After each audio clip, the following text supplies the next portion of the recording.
the 23rd of 11th, 2019, Trump Waterwork End there, I think. So, we haven't spoken this year there, Murray. You're really 5 and 7 at the moment, 5 and 7, Cure Mexico, and it may be QSB, but a bit of a skip distance, your strongest signal, of course, on the other station, right down in the southwest of England. So the skip does make a difference at times at this time of the night, well, any time really. The conditions have been very, very funny, almost all this week. Been terrible really. I keep saying, it's going to get better, it's going to get better. It seems to be the last week it's got worse there, Murray. Anyway, we're still okay down here, we're all very safe. Hopefully you're okay up your way. Anyway, thanks for dropping in there. Mike 0, India Hotel Kilo, EA7JUR, John Curthell. Yeah, Echo Alpha 7 Juliet Uniform Radio, Mike 0 India Hotel Kilo. Yeah, all copy, John. Yeah, the band's not been very good. I mean, I've had a couple of contacts into Brazil and stuff like that later in the evening, but nothing much going on. I mean, get a bit of short skip now and again, and but it's been extremely quiet on 20 meters. I do like using 20 a lot, although 10 meters has been open quite a bit. Yeah, it's not the best, is it? It's not the best, but the weather's very Scottish weather today. We've got had mist all day and very drizzly rain, and it's just not gone away. Even the weather's gone downhill. It was beautiful here for weeks and weeks on end. We had hardly any rain.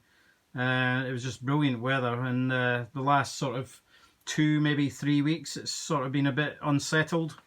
We've had really high winds as well about 2 weeks ago, or 2.5 weeks ago, and heavy rain and all that sort of stuff. It was like winter time again, but hopefully that'll pick back up as well.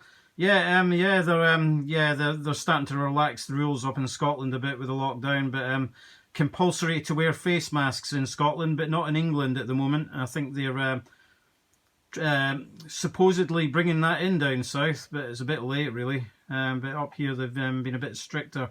Not allowed to go into any shops without headgear. You can get fined, I think it's £100, I think, if you're not wearing one, John, over. Yeah, Mike 0 India Hotel Kilo, EA7JUR, that's right. Yeah, well, Wales and Scotland, I think, have better ideas than England. I think the only trouble is there's too many people are barracking against things in England, too many headless chickens, I think, there, Murray. That's how I find the UK is, I don't know, they don't know what they're doing, they don't know what they want to do, and they're so saying, I won't get it, I'm not going to get it, or I'll survive if I get it, and all the rest of it, these youngsters, and I think you might be finding it a bit different now.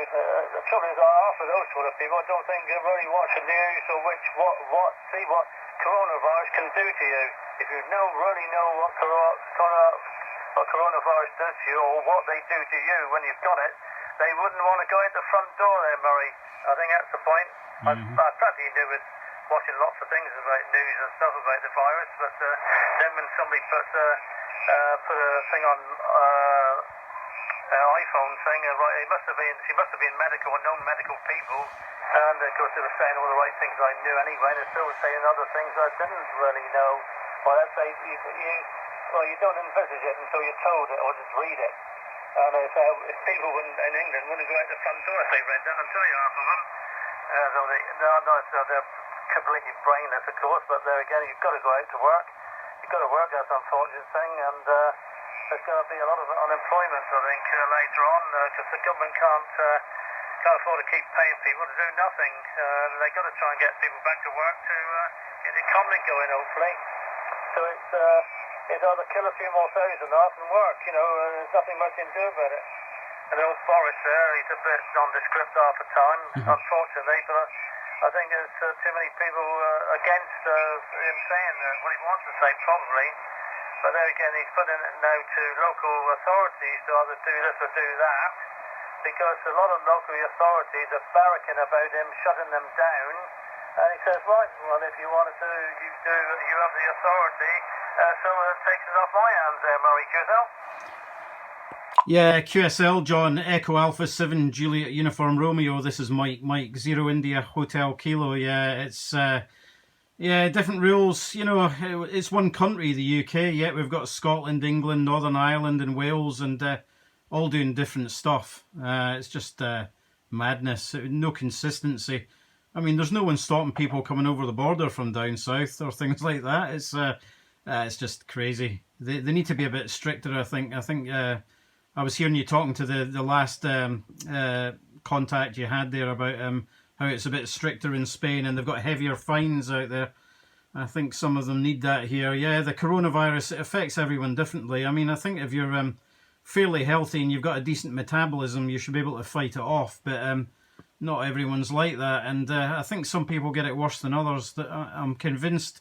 I'm convinced there's a couple of strains of it. I'm sure there's more than one strain, and it's just unlucky, really, if you get it bad.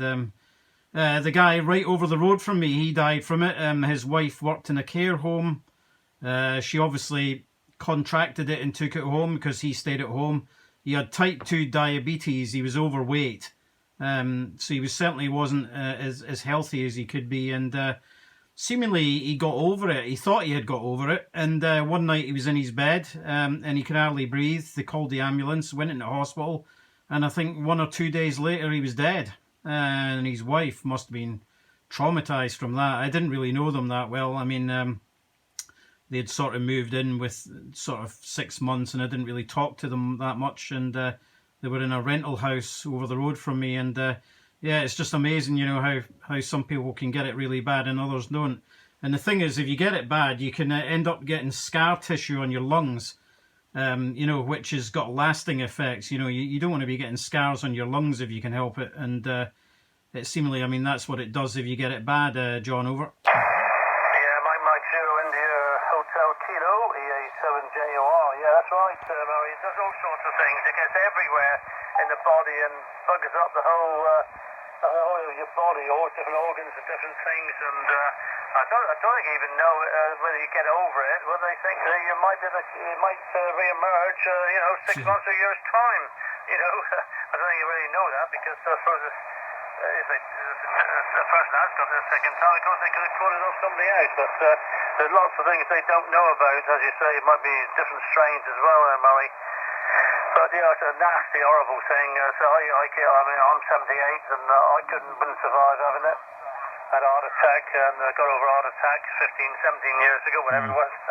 I've been alright ever since with the heart problem. No heart problems ever since, you know, but with being my age and, you know, arthritis, I can't walk like I used to. I can't do things like I used to, so I'm becoming really unfit.